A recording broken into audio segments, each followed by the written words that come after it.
आधुनिक भारत। उत्तरकालीन मुगल सम्राट। उत्तराधिकार युद्ध में गुरु गोविंद सिंह ने बहादुर शाह का साथ दिया था। मुगलों में स्वतंत्र होने वाले राजे एवं संस्थापक। अवध के संस्थापकों ने शहादत खां, हैदराबाद चिंगीज़ खां या निजाम उल मुल्क आसफ शाह, रुहेलखंड वीर दाऊद एवं अली मोहम्मद खां, बंगाल मुर्शिद कुली खां, कर्नाटक सादुतुल्ला खां, भरतपुर चूड़ामन बदन सिंह। बहादुर का पूर्व नाम मुअज्जम था। मुगल सम्राट मोहम्मद शाह ने शहादत खां को बुरहान उल मुल्क की उपाधि दी। शहादत खां का असली नाम मोहम्मद अमीन था। बहादुर शाह को शाहे बेखबर के नाम से पुकारा जाता था। जहांदार शाह अपने शासनकाल में लाल कुमारी नाम की वेश्या को हस्तक्षेप करने का आदेश दे रखा था। मुगलकालीन इतिहास में सैयद बंदू हुसैन वाली खान एवं अब्दुल्ला खां को शासक निवारक के रूप में जाना जाता है। जहांदार शाह को लंपट मुल्क भी कहा जाता था। फारुखशियर का मुगल वंश का घृणित कायर कहा गया है। फारुखशियर को मुगल वंश का घृणित कायर कहा गया है। सुंदर युवती के प्रति अत्यधिक रुझान के कारण मोहम्मद शाह को रंगीला बादशाह कहा जाता था।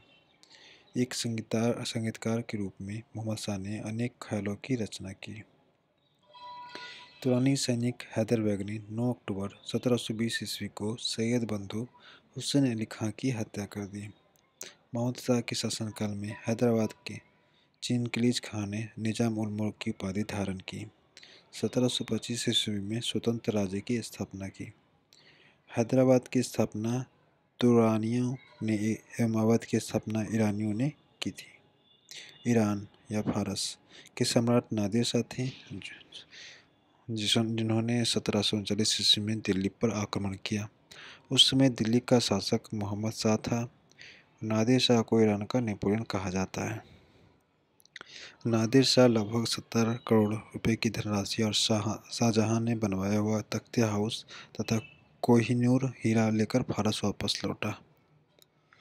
तख्त ताउस मयूर सिंहासन पर बैठने वाला अंतिम मुगल शासक मोहम्मद शाह था। शाह आलम द्वितीय या अली गौर के शासनकाल में 1803 ईस्वी में अंग्रेजों ने दिल्ली पर कब्जा कर लिया। पानीपत का द्वितीय युद्ध 1761 ईस्वी में मराठों एवं अहमद शाह अब्दाली की सेना के बीच हुआ। इस युद्ध में मराठों की हार हुई थी। उत्तरकालीन मुगल सम्राट। बहादुर शाह 1707 से 1712 ईस्वी तक शासन किया। जहांदार खान 1712 से 1713 ईस्वी तक। फारुखशियर 1713 से 1719 ईस्वी में। मोहम्मद शाह 1719 से 1748 ईस्वी में। अहमद शाह 1748 से 1754 ईस्वी में। आलमगीर द्वितीय 1754 से 1759 ईस्वी में। शाह आलम द्वितीय 1759 से 1806 ईस्वी तक। अकबर द्वितीय 1806 से 1837 ईस्वी तक। बहादुर शाह जफर 1837 से 1857 ईस्वी तक शासन किया। अहमद शाह अब्दाली या वास्तविक नाम अहमद खां था। इसने 8 बार भारत पर आक्रमण किया था। 8 बार भारत पर आक्रमण किया था। गुलाम कादिर ने 1806 ईस्वी में शाह आलम द्वितीय की हत्या करवा दी। बहादुर द्वितीय जफर अंतिम मुगल सम्राट था। बहादुर शाह जफर अंतिम मुगल सम्राट था। 1857 ईस्वी की क्रांति में भाग लेने के कारण अंग्रेजों द्वारा बहादुर शाह जफर को बंदी बना लिया और रंगून भेज दिया गया। 1857 की क्रांति में भाग लेने के कारण अंग्रेजों द्वारा बहादुर शाह जफर को बंदी बना लिया गया और रंगून भेज दिया गया। लाल किला स्थित हीरा महल बहादुर शाह जफर ने बनवाया था। लाल किला स्थित हीरा महल बहादुर शाह जफर ने बनवाया था। मशहूर शायर मिर्जा गालिब बहादुर शाह जफर के ही समय दिल्ली में रहते थे। मशहूर शायर मिर्जा गालिब बहादुर शाह जफर के ही समय दिल्ली में रहते थे। हयात बख्श बाग लाल किला दिल्ली में स्थित है। हयात बख्श बाग लाल किला दिल्ली में स्थित है। भारत में यूरोपीय व्यापारिक कंपनियों का आगमन।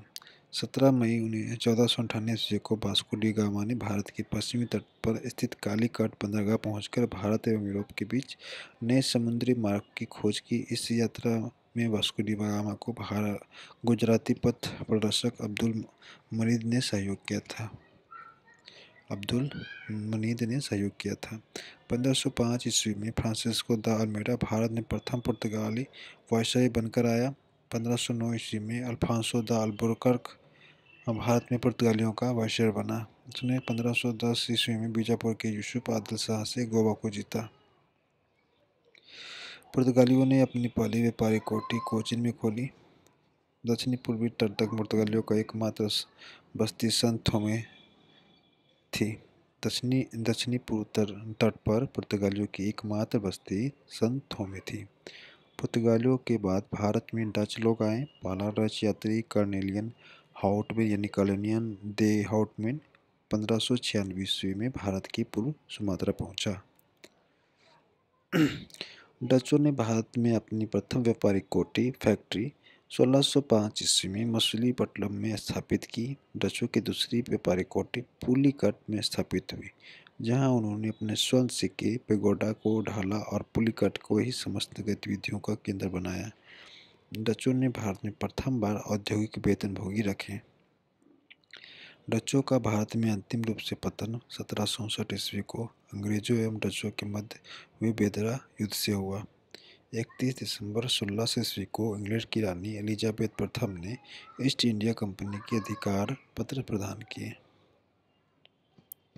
मुगल सदरबार में जाने वाला प्रथम अंग्रेज कैप्टन हॉकिंस था, जो जेम्स प्रथम के राजदूत के रूप में अप्रैल 1609 ईस्वी में जहांगीर के दरबार में गया था। यूरोपीय कंपनी तथा स्थापना। पुर्तगाली ईस्ट इंडिया कंपनी की स्थापना 1498 ईस्वी में हुई। अंग्रेजी ईस्ट इंडिया कंपनी की स्थापना 1600 ईस्वी में। डस्ट ईस्ट इंडिया कंपनी की स्थापना 1602। डेनिश ईस्ट इंडिया कंपनी की 1616। फ्रांसीसी ईस्ट इंडिया कंपनी की स्थापना 1664। स्वीडिश ईस्ट इंडिया कंपनी की स्थापना 1731 ईस्वी में हुई। यूरोपीय कंपनियों की प्रथम फैक्ट्री। पुर्तगाली की जो प्रथम फैक्ट्री थी वो कोची में खोली गई 1503 ईस्वी में। डच की पहली कंपनी मछलीपट्टनम में खोली गई, जो कि 1605 ईस्वी में खोली गई थी। अंग्रेज की पहली कारखाना मछलीपट्टनम में, जो कि 1611 में। डेनिश की ट्रावनकोर, जो कि 1620 में। फ्रांसीसी की सूरत में 1668 में खोली गई थी। भारत आने वाला पहला अंग्रेज जहाज रेड ड्रैगन था। 1611 ईस्वी में दक्षिण पूर्वी समुद्र तट पर सर्वप्रथम अंग्रेजों ने मछलीपट्टनम में व्यापारिक कोठी की स्थापना की। जहांगीर ने 1613 ईस्वी में एक फरमान जारी कर अंग्रेजों को सूरत में थॉमस एडवर्ड के अधीन व्यापारिक कोठी खोलने की इजाज़त दी। पूर्वी तट पर अंग्रेजों ने अपना प्रथम व्यापारिक कोठी मछलीपट्टनम में 1611 ईस्वी में खोला, जबकि पश्चिमी तट पर सूरत में 1613 ईस्वी में व्यापारिक कोठी स्थापित किया। पहली बार सूरत में 1608 ईस्वी में व्यापारिक कोठी स्थापित करने की प्रयास किया गया था। 1615 ईस्वी में सम्राट जेम्स I ने सर थॉमस रो को अपना राजदूत बनाकर मुगल सम्राट जहांगीर के दरबार में भेजा। वो फरवरी 1659 ईस्वी तक भारत में रहा। उसने जहांगीर एवं खुर्रमशाह या शाहजहां से अंग्रेजों के लिए कुछ व्यापारिक छूट प्राप्त करने में सफल हुआ। 1632 ईस्वी में गोलकोंडा के सुल्तान ने अंग्रेजों को एक सुनहला फरमान गोल्डन फरमान दिया, जिसके अनुसार अंग्रेज सुल्तान को 500 पेगोडा वार्षिक कर देकर गोलकोंडा राज्य के बंदरगाह पर स्वतंत्रतापूर्वक व्यापार कर सकते हैं। 1639 ईस्वी में अंग्रेज फ्रांसिस डे ने चंद्रगिरी के राजा मद्रास पट्टी पर लिया वहीं एक किलाबंद कोठी का निर्माण किया। इस कोठी का नाम फोर्ट सेंट जॉर्ज पड़ा। यही फोर्ट सेंट जॉर्ज कालांतर में कोरोमंडल तट पर अंग्रेजी मुख्यालय बना। 1661 ईस्वी में पुर्तगाली राजकुमारी कैथरीन ऑफ ब्रेगेंजा एवं ब्रिटेन के राजकुमार चार्ल्स द्वितीय का विवाह हुआ। इस अवसर पर दहेज के रूप में पुर्तगालियों ने चार्ल्स द्वितीय को बम्बई प्रदान किया। 1668 ईस्वी में चार्ल्स द्वितीय ने बम्बई को 10 पाउंड के वार्षिक किराए पर ईस्ट इंडिया को दे दिया। 1668 ईस्वी में अंग्रेजों ने पश्चिमी तट पर मुख्यालय सूरत से हटाकर बम्बई को बनाया। गोराल्ड ऑगियर 1669 से 1677 ईस्वी में सूरत का प्रेसिडेंट एवं बम्बई का गवर्नर ने मुंबई शहर को स्थापना की।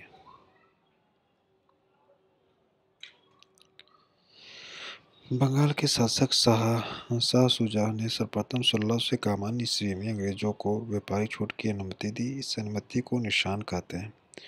1698 ईस्वी में अंग्रेजी ईस्ट इंडिया कंपनी ने 3 गांव सुतानुती, कालीकट एवं गोविंदपुर की जमींदारी 1200 रुपये भुगतान कर प्राप्त की। यहाँ पर पोर्ट विलियम का निर्माण हुआ।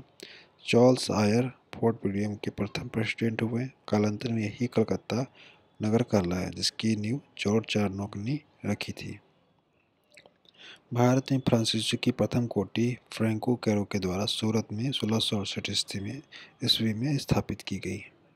1674 ईस्वी में फ्रांसीसी कंपनी के निर्देशक फ्रैंकोइस मार्टिन ने वालिंगकोंडापुर के सूबेदार शेर खां लोधी से पुडुचेरी के नामक एक गांव प्राप्त किया, जो कालांतर में पांडिचेरी के नाम से जाना जाता है। प्रथम कर्नाटक युद्ध 1746 से 1748 ईस्वी में ऑस्ट्रिया के उत्तराधिकारी युद्ध से प्रभावित था। 1748 ईस्वी में एर्लासापल की संधि के द्वारा ऑस्ट्रिया का उत्तराधिकारी युद्ध समाप्त हो गया। इसी संधि के तहत प्रथम कर्नाटक युद्ध समाप्त हुआ। दूसरा कर्नाटक युद्ध 1749 से 1754 ईस्वी में। इस युद्ध में फ्रांसीसी गवर्नर डुप्ले की हार हुई। उसे वापस बुला लिया गया और उसकी जगह गोडेहू को भारत में अगला फ्रांसीसी गवर्नर बनाया गया। पांडिचेरी की संधि जनवरी 1755 ईस्वी को युद्ध विराम हुआ। कर्नाटक का तीसरा युद्ध 1756 से 1763 ईस्वी के बीच हुआ, जो 1756 ईस्वी में शुरू हुए सप्तवर्षीय युद्ध का ही एक अंश था। पेरिस की संधि होने पर यह युद्ध समाप्त हुआ। 1760 ईस्वी में अंग्रेजी सेना ने सर आयरकुट के नेतृत्व में वांडीवास की लड़ाई में फ्रांसीसियों की पूरी तरह से हराया। 1761 ईस्वी में अंग्रेजों ने पांडिचेरी की फ्रांसीसियों से छीन लिया। 1763 ईस्वी में हुई पेरिस संधि के द्वारा अंग्रेजों ने चंद्रनगर को छोड़कर से सभी प्रदेशों को लौटा दिया, जो 1749 ईस्वी तक फ्रांसीसी कब्जे में थे। ये प्रदेश भारत की आज़ादी एवं फ्रांसीसियों के कब्जे में रहे। बंगाल पर अंग्रेजों का आधिपत्य। मुगल साम्राज्य के अंतर्गत आने वाले प्रांतों में बंगाल सर्वाधिक संपन्न राज्य था। मुर्शिद कुली खां स्वतंत्र शासक था, परंतु वह नियमित रूप से मुगल बादशाह को राजस्व भेजता था। मुर्शिद कुली खां ने अपनी राजधानी ढाका से मुर्शिदाबाद भागीरथी नदी के तट पर स्थानांतरित की। इसने इजारेदारी प्रथा प्रारंभ की तथा कृषकों की तकाबीरीन खेती के लिए अग्रिम कर्ज प्रदान किया। इसका उत्तराधिकारी इसका दामाद शहाबुद्दीन हुआ था। 1740 ईस्वी में गिरिया के युद्ध में सरफराज को मारकर बिहार का केसर सूबेदार अलीवर्दी खां बंगाल का नवाब बना। उसने अपने शासनकाल में मुगलों को राजस्व देना बंद कर दिया। इसके शासनकाल में बंगाल इतना समृद्धशाली बन गया कि बंगाल को भारत का स्वर्ग कहा जाने लगा। इसके उत्तराधिकारी इसका दामाद सिराजुद्दौला हुआ। 20 जून 1756 ईस्वी को कालकोठरी की त्रासदी नामक घटना घटी। इस घटना के रचयिता जेड है। बंगाल के नवाब। सबसे पहला जो नवाब था मुर्शिद कुली खां था, जिसका शासनकाल 1713 से 1727 ईस्वी तक चला। उसके बाद शुजाउद्दीन, जिसका शासनकाल 1727 से 1739। उसके बाद सरफराज खान 1739 से 1740। उसके बाद अलीवर्दी खां, जिसका शासनकाल 1740 से 1756 ईस्वी तक चला। उसके बाद सिराजुद्दौला, जिसका शासनकाल 1756 से 1757 ईस्वी तक चला। उसके बाद मीर जाफर, जिसका शासनकाल 1757 से 1760 ईस्वी तक चला। उसके बाद मीर कासिम का शासन था, जिसका शासनकाल 1760 से 1763 ईस्वी तक चला। उसके बाद मीर जाफर, जिसका शासनकाल 1763 से 1765 ईस्वी तक। फिर निजाम उदौला का शासनकाल आया, जिसका शासनकाल 1765 से 1766 ईस्वी तक चला। उसके बाद सैफ उदौला का शासनकाल 1766 से 1770 ईस्वी में। और हमारा जो आखिरी बंगाल के नवाब थे वो मुबारक उदौला थे, जिसका शासनकाल 1770 से 1775 ईस्वी तक चला। हॉलवल के अनुसार नवाब सिराजुद्दौला ने 20 जून की रात में 146 अंग्रेज व्यक्तियों को एक छोटी सी कोठरी में बंद कर लिया था। अगले दिन सुबह 146 में से केवल 23 व्यक्ति जिंदा बचे थे। प्लासी का युद्ध 23 जून 1757 ईस्वी को अंग्रेजों के सेनापति रॉबर्ट क्लाइव एवं बंगाल के नवाब सिराजुद्दौला के बीच हुआ, जिसमें नवाब अपने सेनापति मीर जाफर की धोखाधड़ी करने के कारण पराजित हुए। अंग्रेजों ने मीर जाफर को बंगाल का नवाब बनाया। प्लासी की लड़ाई में मोहनलाल एवं मीर मदान के नेतृत्व में एक छोटा सेना नवाब के वफादार रही। मीर मदान लड़ते हुए मारा गया। प्लासी भागीरथी नदी के किनारे है। क्लाइव के हाथों की कठपुतली नवाब मीर जाफर को अंग्रेजों ने 1760 में हटाकर उसके दामाद मीर कासिम को बंगाल का नवाब बनाया। मीर कासिम ने अपनी राजधानी को मुर्शिदाबाद से मुंगेर मंदलपुर स्थानांतरित किया। बंगाल की राजधानी का क्रम है ढाका, मुर्शिदाबाद एवं मुंगेर। बक्सर का युद्ध 1764 ईस्वी में अंग्रेजों एवं मीर कासिम अवध के नवाब सिराजुद्दौला एवं मुगल सम्राट शाह आलम द्वितीय के बीच हुआ। इस युद्ध में अंग्रेज विजय हुए। इस युद्ध में अंग्रेज सेनापति हेक्टर मुनरो था। अंग्रेजों के मैसूर के संबंध। 1761 ईस्वी में हैदर अली मैसूर का शासक बना। हैदर अली की मृत्यु 1782 ईस्वी में द्वितीय आंग्ल मैसूर युद्ध के दौरान हुआ। हैदर अली के उत्तराधिकारी उसका पुत्र टीपू सुल्तान हुआ। 1787 ईस्वी में टीपू ने अपनी राजधानी 1787 में टीपू ने अपनी राजधानी श्रीरंगपट्टनम में बादशाह की उपाधि धारण की। इसने अपनी राजधानी श्रीरंगपट्टनम में स्वतंत्रता के वृक्ष लगाया और साथ ही जैकोबिन क्लब का सदस्य बना। प्रथम आंग्ल मैसूर युद्ध 1767 से 1769 ईस्वी तक चला। द्वितीय आंग्ल मैसूर युद्ध 1780 से 1784। इसके गवर्नर जनरल वारेन हेस्टिंग थे। तृतीय आंग्ल मैसूर युद्ध 1790 से 92 ईस्वी तक चला, जिसके गवर्नर जनरल कॉर्नवालिस थे। चतुर्थ आंग्ल मैसूर युद्ध 1799 में, जिसके गवर्नर जनरल लॉर्ड वेलेस्ली थे। इस युद्ध में मराठा, हैदराबाद के निजाम एवं अंग्रेजों की संयुक्त सेना मैसूर के खिलाफ लड़ रही थी। टीपू की मृत्यु श्रीरंगपट्टनम के आखिरी युद्ध यानी चतुर्थ आंग्ल मैसूर युद्ध के दौरान 1799 में हो गई। टीपू सुल्तान को शेर मैसूर कहा जाता है। टीपू सुल्तान के राजसी झंडे पर शेर की तस्वीर होती थी। 1760 ईस्वी में वांडीवास का युद्ध हुआ, जिसमें अंग्रेजों ने सर आइजर कोट के नेतृत्व में लाली के नेतृत्व में वाली फ्रांसीसी सेना को पराजित किया। 1760 ईस्वी में वांडीवास का युद्ध हुआ, जिसमें अंग्रेजों ने सर आइजर कोट के नेतृत्व में लाली के नेतृत्व वाली फ्रांसीसी सेना को पराजित किया।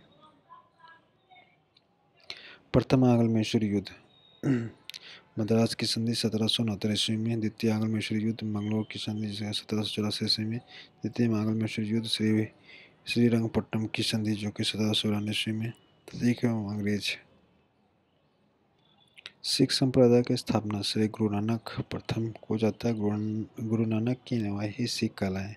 वे बादशाह बाबर एवं हुमायूं के समकालीन थे। 1496 ईस्वी को कार्तिक पूर्णिमा को नानक को आध्यात्मिक पुनर्जीवन का आभास हुआ। गुरु नानक ने गुरु का लंगर नामक निःशुल्क सहभागी भोजनालय स्थापित किए। गुरु नानक अनेक स्थानों पर संगत धर्मशाला और पंगत लंगर स्थापित किए। संगत और पंगत ने गुरु नानक के अनुयायियों के लिए एक संस्था का कार्य किया, जहां वे प्रतिदिन मिलते थे। गुरु नानक की 1538 ईस्वी में करतारपुर में मृत्यु हो गई। गुरु अंगद 1539 से 1552 ईस्वी तक सिखों के दूसरे गुरु थे। इनका प्रारंभिक नाम लहना था। उन्होंने नानक नामक शुरू की गई लंगर व्यवस्था को स्थायी बना दिया गया। गुरुमुखी लिपि का आरंभ गुरु अंगद ने किया।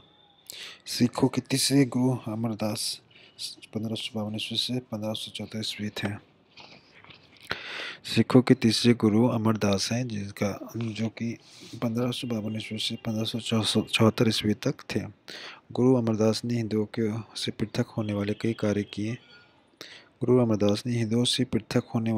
कार्य किए। हिंदुओं से अलग विवाह पद्धति लवण को प्रचलित किया। अकबर ने गुरु अमरदास से गोविंद लाल जाकर भेंट की और गुरु पुत्री बीबी भानी को कई गांव दान में दिए। अकबर ने गुरु अमरदास से गोविंद लाल जाकर भेंट की और गुरु पुत्री बीबी भानी को कई गांवों में दिए। अमरदास ने 22 गद्दियों की स्थापना की और प्रत्येक पर एक महंत की नियुक्ति की। बीबी की पति रामदास 1514 से 1581 में सिखों के चौथे गुरु हुए। अकबर ने बीबी भानी को 500 बीघा भूमि दी। गुरु रामदास ने इसी भूमि पर अमृतसर नामक जलाशय खुदवाया और अमृतसर के नगर की स्थापना की। इस प्रकार उन्होंने गुरु पद की पैतृक बनाया। गुरु अर्जुन 1581 से 1606 में सिखों के पांचवें गुरु। उन्होंने सिखों के धार्मिक ग्रंथ आदि ग्रंथ की रचना की। इसमें गुरु नानक की प्रेरणाप्रद प्रार्थनाएं और गीत संकलित हैं। गुरु ग्रंथ साहिब यानी कि आदि ग्रंथ में सिख गुरुओं के साथ साथ कबीर, नामदेव एवं रैदास की रचनाओं को भी सम्मिलित किया गया है। गुरु अर्जुन ने अमृतसर जलाशय के मध्य में हरमंदिर साहब का निर्माण कराया। राजकुमार खुसरो को सहायता करने के कारण जहांगीर ने 1606 में गुरु अर्जुन को मरवा दिया।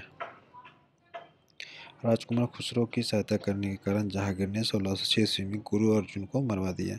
सिखों के छठे गुरु हरगोविंद, जो कि 1606 से 1645 तक रहे, उन्होंने सिखों के सैन्य संगठन का रूप दिया तथा अकाल तख्त या ईश्वर के सिंहासन का निर्माण करवाया। ये दो तलवार बांधकर गद्दी पर बैठते थे। एक दरबार में नगाड़ा बजाने की व्यवस्था की। इन्होंने अमृतसर को किलेबंदी की।